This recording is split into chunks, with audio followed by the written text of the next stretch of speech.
Kalau sudah kondisinya unstable, tidak stabil atau serangan jantung, itu besar kemungkinan memang harus cepat dibuka dan dikembalikan peredaran darahnya.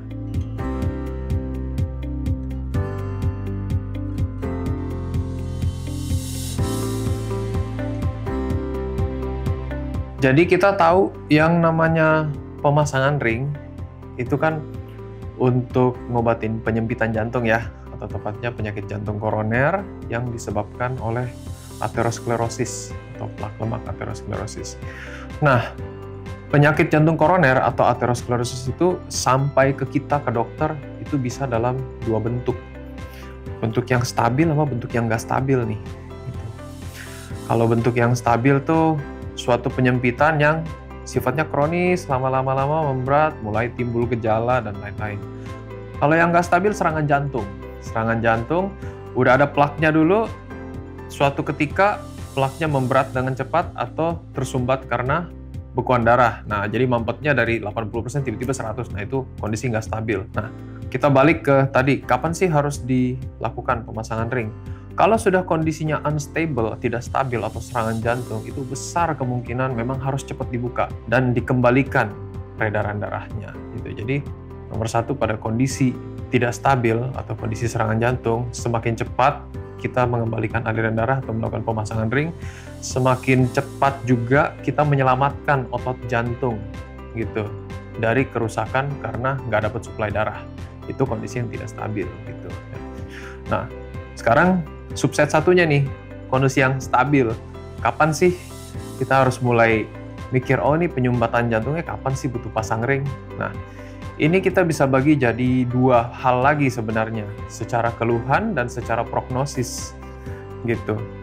Kalau secara keluhan, tentu kita dapat penyumbatan jantung, kita kasih obat gitu. Dari keluhannya seberat apa, kita bisa menentukan nih resikonya tinggi atau enggak. Kalau keluhan nyeri dadanya sering sekali, sudah dikasih obat, kita observasi 1-2 minggu, 1 bulan, tidak membaik, ya mungkin harus terpaksa ya dibuka aliran darahnya, karena dengan obat udah nggak bisa reda. Terus nomor 2, dari segi prognosis. Ya, prognosis itu apa sih? Prognosis adalah resiko proyeksi ke depan. Kalau nggak diapa-apain, kira-kira ada bahayanya nggak? Itu bahasa awamnya prognosis ya. Prognosis yang dicari itu ada 2. Satu, resiko serangan jantung. Ini kalau nggak diapa-apain, resiko serangan jantungnya gede atau enggak.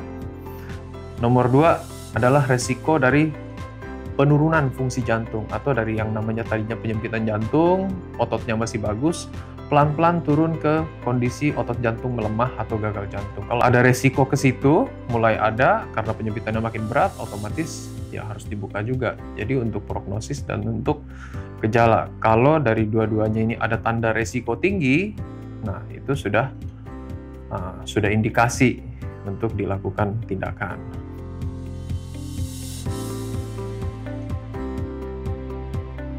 Nah, letak dari penyempitan itu bervariasi sekali pada setiap individu ya. Ada yang penyempitannya sederhana di pembuluh darah jantung yang jalurnya lurus gitu. Nah, itu dipasang ring cukup simple, mudah. Atau bahkan kalau dia penyempitan di 2 bahkan 3 pembuluh darah, tapi letaknya simple, masang ringnya nggak susah. Nah, kita bisa lakukan pemasangan ring gitu. Tetapi kalau ada kondisi-kondisi tertentu, misalnya letak penyempitannya tuh banyak sekali ya, sehingga jumlah ring yang dipasang harus jadi terlalu banyak. Berarti ada urusan cost di situ. Nomor 2, kalau ring sudah terlalu banyak, apalagi penyempitannya panjang, jadi ringnya harus disambung, ada resiko ringnya jadi tidak awet gitu ya. Atau nomor 3, ringnya penyempitannya berada di lubang pangkal atau di percabangan yang kalau pasang ringnya tuh antara susah, resiko tinggi, atau beberapa tipe penyempitan yang tidak bisa dilakukan pemasangan ring, mungkin terlalu keras atau buntunya total, variasi penyakitnya banyak. Nah, kondisi-kondisi di mana pemasangan ring itu terlalu sulit, costly, dan beresiko tinggi terhadap pasiennya, atau suatu kondisi di mana pemasangan ringnya itu tidak akan awet untuk jangka waktu yang lama, nah itu kita lebih prefer bypass, CABG gitu. Karena bypass itu satu kali tindakan, langsung semua pembuluh darah bisa ditargetkan gitu. Tentu saja bypass juga punya kesulitan tersendiri ya, karena itu operasi besar. Kalau pasiennya banyak penyakit lain, entah ginjal, entah usia, pompa jantung sudah terlalu lemah, otomatis menjalani bypass sendiri juga menjadi resiko.